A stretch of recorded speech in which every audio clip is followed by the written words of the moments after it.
What's good, sports fans? Todd Tracy here with Legacy Maker Sports Network for today. Huge win for the Liberty Flames, beating the East Carolina Pirates 35-24 Saturday night, late Saturday night.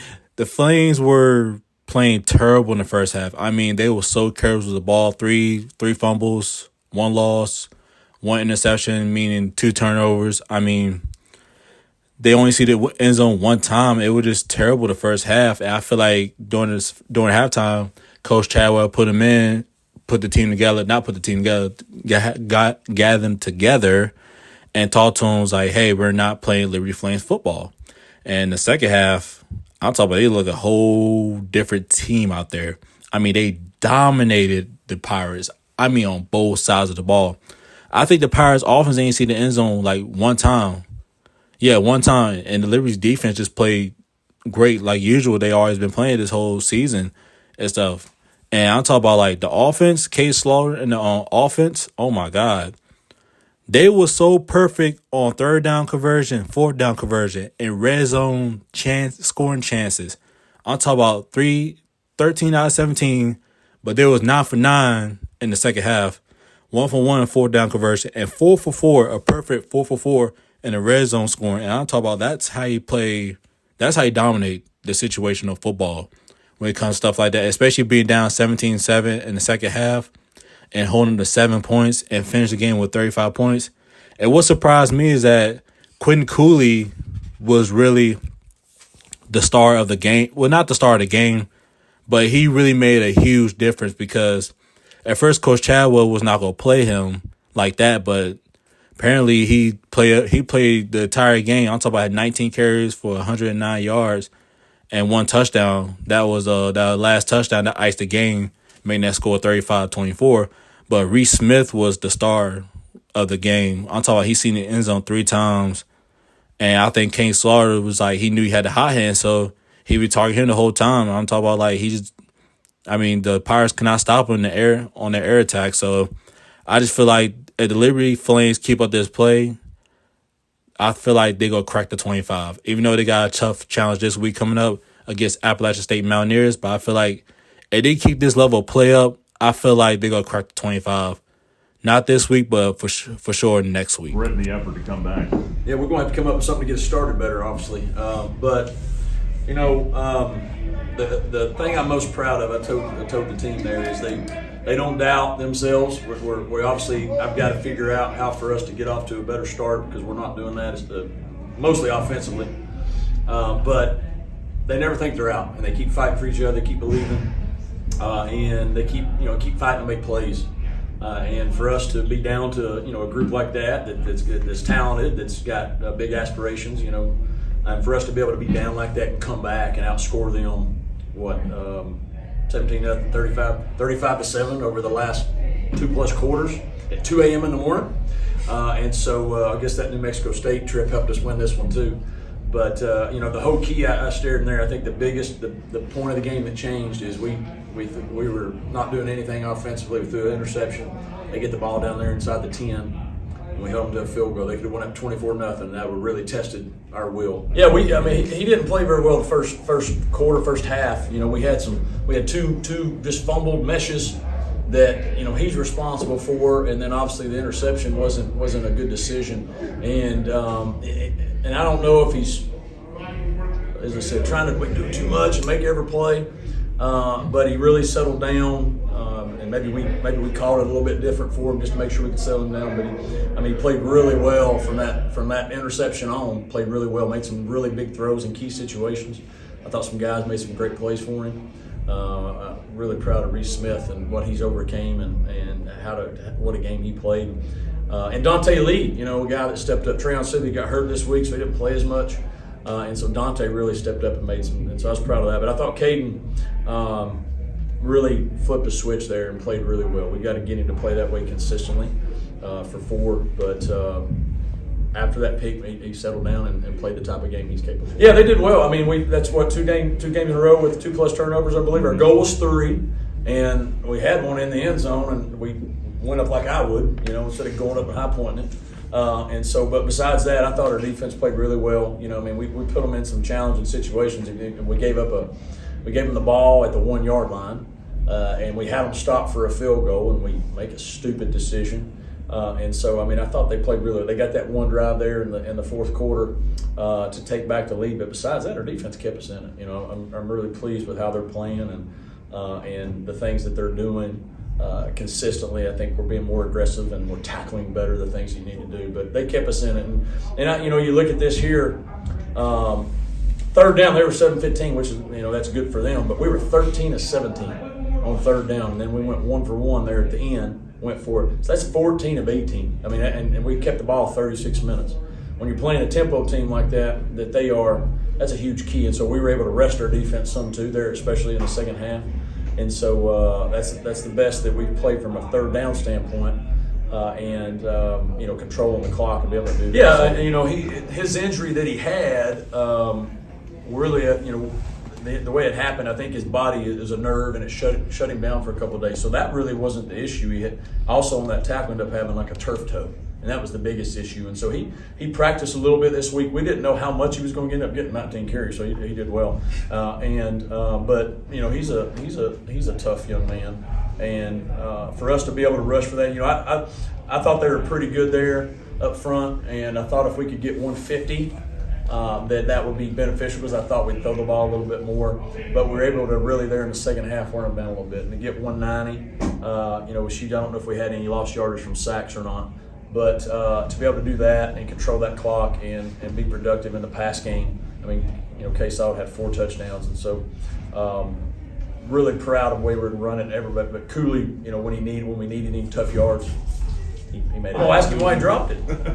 Just how big was his performance tonight? It was huge, you know. And everyone, I think I'm right on this. If I'm wrong, I'm sure you'll check me on it, Ed. But I think they were all on third down. I think all his touchdowns were on third down, and so we don't catch those. You know, you're kicking a field goal, and then hey, maybe you make it, maybe you don't. You know, those are huge. And for again, I think I shared a lot about this team is we're a work in progress offensively as far as trust. And the time, all the things that you need to have, and for Reese to have the game he did, Elijah Cannon got him. That's going to continue to help us grow, help us trust, help our quarterback trust that hey, anybody can make a play. You know, Tyson last week a little bit, and then obviously what happened this week. And so with Trayon being hurt a little bit, we needed some guys to step up, and that really is. I'm happy for Reese because if you've ever had an injury and then redo it. It gets in your head, you know, and you start questioning whether hey, can I do this, you know, and if you'd have seen just the joy, the joy in his eyes when he made that, it was pretty special. 36-43 on time of possession, a little off, but you should put that on your thing there, Ed. But no, it's big. It's big. I mean, because when you're going against a tempo team and they've got some skill guys that are pretty good. The more we can control it, the more they stay off of it, and then the more they get a little antsy too, right? Because they want to go fast and do all those things. And we've struggled on third down this year, and that's been our Achilles heel. Truthfully, is we've not been good on third down. We've not been good on first down, and then ends up not being great. We're in a lot of third and longs, and we've been in some tough situations. I don't know how many third and longs we had out of that 17, but. To end up, you know, overall 14-18 is huge, and to be able to keep that ball, keep that clock running, wear them down a little bit. If you notice, they were playing a lot of guys. They kept running them in and out, and they were getting tired. And you know, our guys were getting stronger, and so that's a lot of credit to our strength and nutrition staff and our athletic training. Just our guys were ready to go. And I mean, it's late, you know, but we were catching. We feel like it was fresh, you know, and so that time of possession. Going in, I didn't think it was going to be as big of a deal as it was, but it ended up being huge. Well, I mean, when you're in one that long and you know it's coming, you just say, hey, you just let them do what they do. They're in there dancing, listening to music, talking on the phone, doing whatever. Because there's no use when you're in a situation when you don't know when it's going to stop. There's no use trying to be like, hey, because I mean, you just never know, right? And so we're in here. We're talking about what they did the first 3 plays. And then you talk about some things, well, they're going to do this or this. Then after 45 minutes, an hour, there's nothing else to talk about. So you start watching football games. So we watch football games, go up and eat, go up and see family, and you know, talk with them a little bit and see how chaotic it is. And you're praying the game will start soon. And then you get to a certain point, hey, is this game going to play? And staying focused, knowing Find that a way to get our they're energy up. So we in there playing music, dancing, having fun. Just, you know what I'm saying, being prepared. We good, like, mentally. But we were having fun, make sure we still knew, like, we had something ahead of us. who's leading the dance. Everybody got in the circle for real. Yeah. You had the fumble recovery there in the second half. I think maybe Bodie got to the ball carrier first. I don't know. Take me through what you saw when you picked up that fumble. Okay, so I think I was coming down and I just seen it stacked up. I was gonna go for the punch out, but before I could even go for the punch out, the ball was already on the ground. So I picked it up. My knee was on the ground, and I was just like telling this eyeball, they tapping me, but I wasn't mad. I knew it was, I was good. Whenever you guys were running on the field for that moment, what were you guys talking about? You had a chance to go down, you were going to get it out 24-0. What was kind of being said amongst the defense right there? We just always keep striking, whatever happens. So if they would have made it, we still would have played the next play. So however it would have went, we were going to be prepared. This team, Right. We are a resilient team. I feel like we got to do better coming out faster, getting on teams early. But at the end of the day, like you said, we're going to keep striking. We're going to strike that stone. We're going to find a way. Hope there on the sideline there when it stayed 17-0. I feel like we had it from the jump. Like, we never lost it on the defensive side. We know we're capable of. We know what we're capable of. We know what our offense is capable of. So we were good either way. Ansel, your parents, I mean, just how special was this night? Right. First off, all glory to God. Like, being patient is one of the words I live by. This is the true definition of it. I mean, starting to feel like myself.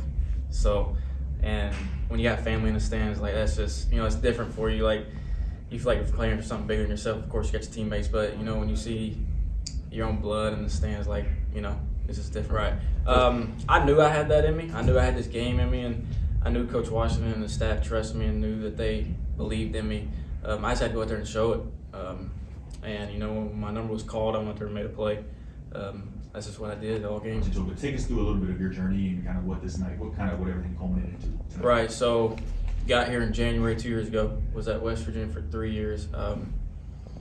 Came here with Coach Washington, the receivers coach. Went through the whole spring, had a phenomenal spring. Got in the summer, tore my ACL meniscus. Devastated, like in a bad headspace for most of the time. Was down and out. Got cleared, came back, was strong, feeling like myself again, and get back in summer workouts before the season this year and tore my meniscus again in that same knee. So I missed all the summer workouts. And it kind of set me back a little bit. And it's hard not to get down on yourself, like the mental aspect of it. I didn't know how big of an effect it was going to take on me, people telling you all that. But, I just had to keep my head up. And then I think the New Mexico State game is when I realized, like, hey, like, your knee's good. Like, it's time to go. Like, it's time to roll and do your part to help this team win. certain play or just the way you felt? I think the preparation leading up to the week too. They, planned on getting me the ball early. I had a catch pretty early in the game, and that was a confidence booster. And then had several catches throughout the game, and had that 2-point conversion at the end. After that, I was, like, hey, like, you're here. Like, it's time to roll. You get 6 on the board. Right. I had a couple catches before that, and then that play was called. The safety was inside leverage, so I knew I had leverage on him. I knew the ball was probably coming to me. And he threw it. The way I look at him, the ball's in there, it's mine. But yeah, just huge. We were down. What, 7-17, I think, and that was a huge momentum builder for the whole team. Whatever I can do, get the guys excited, and it was huge. But now, couple. Yeah, so like I said, I missed summer workouts and didn't really get to throw in spring ball either because I was just coming back. So I really ain't got to throw with him that much until fall camp, and I trust him, and I know he trusts me. We just